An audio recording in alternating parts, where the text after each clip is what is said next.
को बढ़ाते हैं।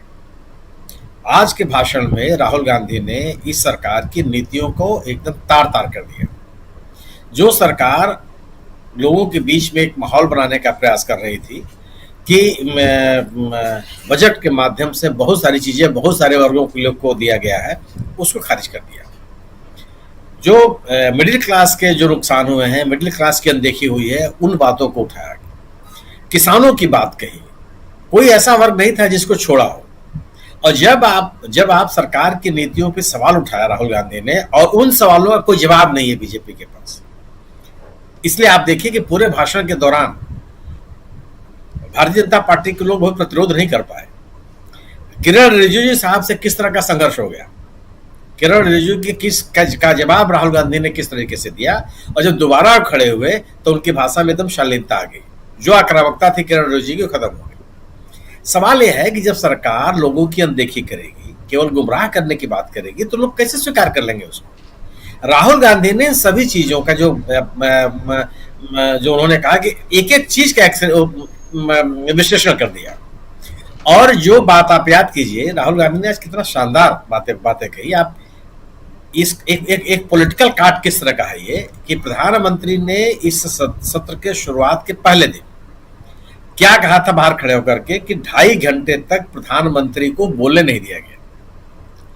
राहुल गांधी ने खड़े होकर कहा कि चक्रव्यूह में घेर करके अभिमन्यु को मार दिया गया था, और वह चक्रव्यूह कैसा है, कमल के फूल की तरह से। इसकी व्याख्या की जाती है। जो एक राजनीतिक माहौल बनाने की कोशिश की थी राहुल गांधी ने, प्रधानमंत्री जी ने, उसका एक बहुत ही शानदार पॉलिटिकल काट निकाल दिया। उसका बहुत ढंग से उसका जवाब भी दिया कि और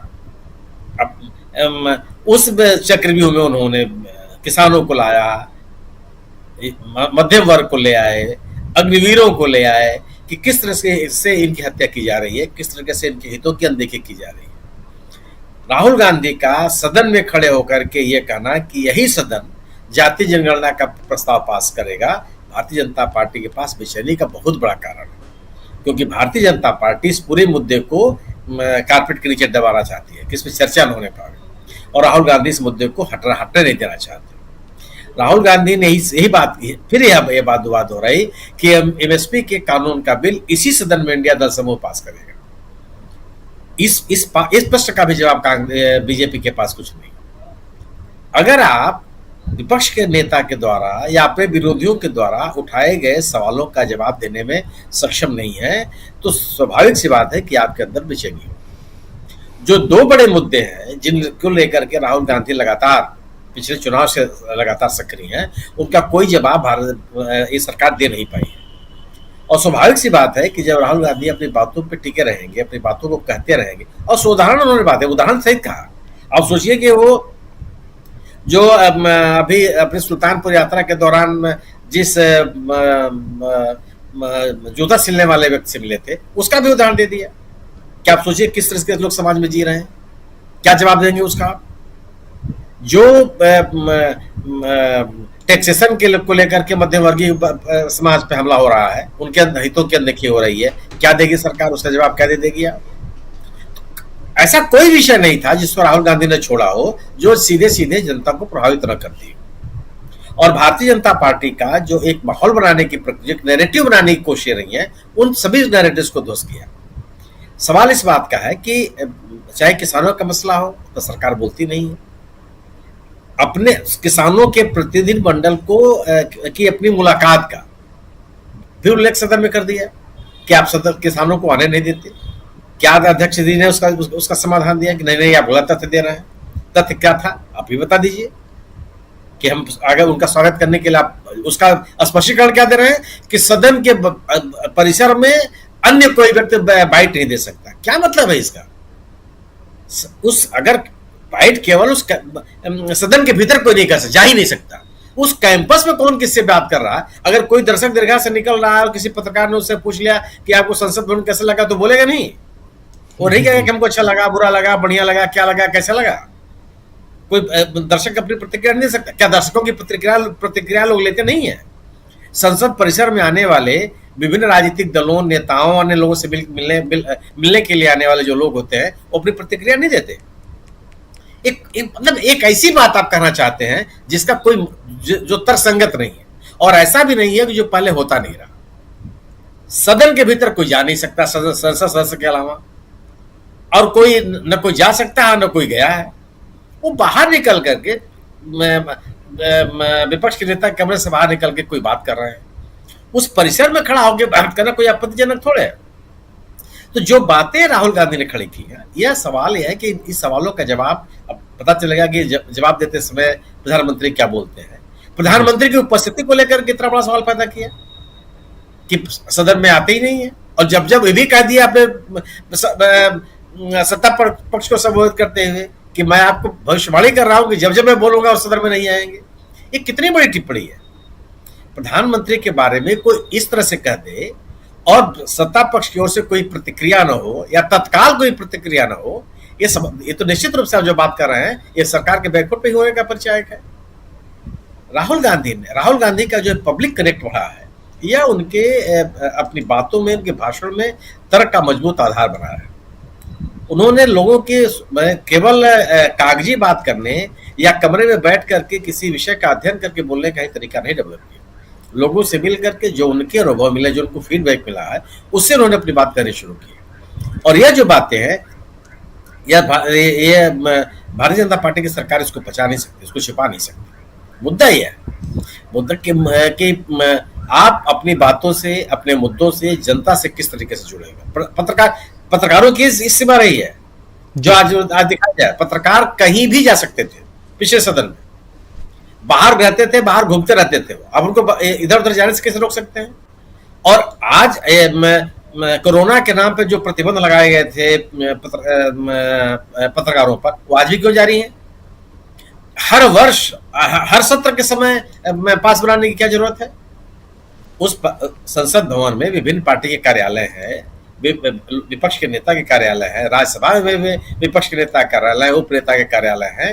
वो पत्रकार विभिन्न जगहों पे जाते हैं, तो रोकेंगे आप उनको?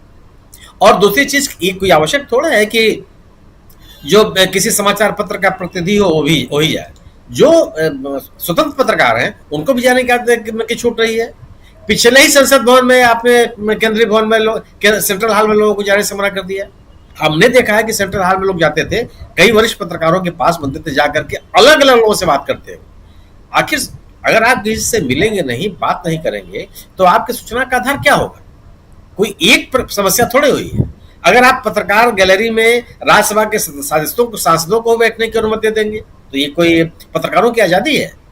पत्रकारों को अपने काम करने की स्वतंत्रता है। 2 कलम लेके नहीं जा सकते आप। पत्रकार 1 कलम ले जाए, 4 कलम लेके जाए, और पत्रकारों के साथ ये समस्या हो गई। लोग, अच्छा, हम अधिकतर पत्रकार 2 कलम लेके जाते हैं जो जितने गंभीर हैं कि अगर पेन खराब हो गई, रिफिल खत्म हो गई, ऐसा तो होता नहीं। स्वाभाविक स्थिति ही होती है, हर व्यक्ति अपने घर से निकलते से पहले रिफिल तो नहीं चेक करता कि इसमें रिफिल में स्याही बची है कि नहीं बची है। जिससे कल लिखता था वही उठा करके जेब में डाला, चल दिया। तो एक वैकल्पिक भी कलम रख लेता था। और हमने आप ही सोचिए कि कई ऐसे पत्रकार होते हैं वहां जिनकी मान लीजिए कलम नहीं है उनके पास या खराब हो गई, एक दूसरे को लोग को सहयोग करते हैं। आप करेंगे साहब 2 पेन लेके नहीं जा सकते। ये क्या दर्शाता है? क्या आप पत्रकारों को फैसिलिटेट कर रहे हैं? सूचनाओं के बिना निर्बाध निरंतरता को बनाए रखना चाहते हैं, उसकी गति को? इसका संकेत तो नहीं है। ये जो बैठने वाली जगह है, ये कितनी बड़ी जगह है? वो कितने पत्रकार जाते हैं वहां, लंबे समय तक चलती है, कम इतनी बड़ी संख्या है।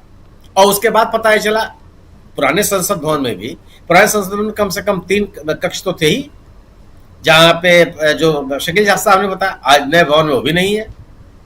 कोई बैठने, किसी के पास कोई जगह नहीं है। और बनाने के नाम पर आपने उस परिसर से बाहर, इन पत्रकारों के कमरे संसद भवन के अंदर थे, और वहां पे मैंने एक से एक बड़े बड़े नेताओं को हमने देखा है, इन पीटीआई के ऑफिस में, यूएनआई के दफ्तर में, दूरदर्शन ऑल इंडिया रेडियो के दफ्तर में बड़े नेता आकर के अपनी बात कर लेते थे। या कोई मिल गया, वो कहाँ जाए उनके साथ बात करने के लिए? क्योंकि सांसदों का कोई कमरा तो अलग से ही नहीं, तो या तो कैंटीन में जाके बात करें या समाचार पत्रों के जो कक्ष है वहां के बात करें। तो लोग उन कक्षों में आकर के दूसरे समाचार पत्रों के लोग भी आकर के बात करते थे। वहां पर एक तरह की सहूलियत थी, आपने वो भी खत्म कर दिया। राहुल गांधी का उस जगह पे रुक करके बात करना, यह बताता है कि आप अपने इर्द गिर्द हो रही घटनाओं के प्रति कितने संवेदनशील हैं और कितने सतर्क हैं। बिल्कुल। इस तरह से सतर्क व्यक्ति के लिए सरकार के सामने बड़ी चुनौती है। राहुल गांधी संसद से भाग नहीं रहे हैं। संसद में अपनी मजबूत उपस्थिति दर्ज करा रहे हैं, सरकार को घेरने की उसके नीतियों कार्यक्रमों के आधार पर कोशिश कर रहे हैं। और यह ही सरकार की बेचैनी है। पहले आप पिछले 16वीं 17वीं संसद को याद कीजिए। आप सत्तारूढ़ दल के लोग किसी को बोलने नहीं देते थे, जो अपना नैरेटिव बनाना चाहते थे बना देते थे। आज वो दौर नहीं है। बिल्कुल। और राहुल गांधी की यह आक्रामकता, राहुल गांधी की यह दावेदारी, जनता से जुड़े हुए सवालों को खड़ा करना, उन सवालों की एक तर्कसंगत व्याख्या करना सरकार के लिए बड़ी चुनौती है, क्योंकि इन चीजों का जवाब सरकार के पास नहीं है। जी बिल्कुल, सरकार के पास इन बातों का, इन चीज़ों का जवाब नहीं है, और इसलिए और यहाँ से राहुल गांधी